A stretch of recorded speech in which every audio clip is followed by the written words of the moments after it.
संजय उवाच। श्लोक 2। दृष्ट्वा तु पाण्डव अनीकं व्यूढं दुर्योधन तदा आचार्यम् उपसंगम्य राजा वचनम अब्रवीत। संजय ने कहा, हे राजन, पांडु पुत्रों द्वारा सेना की व्यूह रचना देखकर राजा दुर्योधन अपने गुरु के पास गया और उसने ये शब्द कहे। तात्पर्य यह है कि धृतराष्ट्र जन्म से अंधा था। दुर्भाग्यवश वह आध्यात्मिक दृष्टि से वंचित था। वह यह नहीं जानता था कि उसी के समान उसके पुत्र भी धर्म के मामले में अंधे हैं और उसे विश्वास था कि वे पांडवों के साथ कभी भी समझौता नहीं कर पाएंगे, क्योंकि पांचों पांडव जन्म से ही पवित्र थे।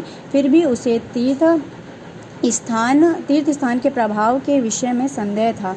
इसलिए संजय युद्ध भूमि की स्थिति के विषय में उसके प्रश्न के मंतव्य को समझ गया। अतः वह निराश राजा को प्रोत्साहित करना चाह रहा था। उसने उसे विश्वास दिलाया कि उसके पुत्र पवित्र स्थान के प्रभाव में आकर किसी प्रकार का समझौता करने नहीं जा रहे हैं।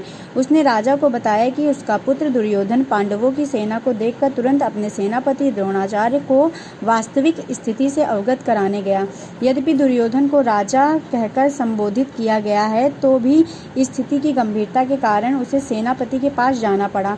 अतएव दुर्योधन राजनीतिज्ञ बनने के लिए सर्वथा उपयुक्त था, किंतु जब उसने पांडवों की व्यूह रचना देखी तो उसका यह कूटनीतिक व्यवहार उसके भय को छिपा न पाया।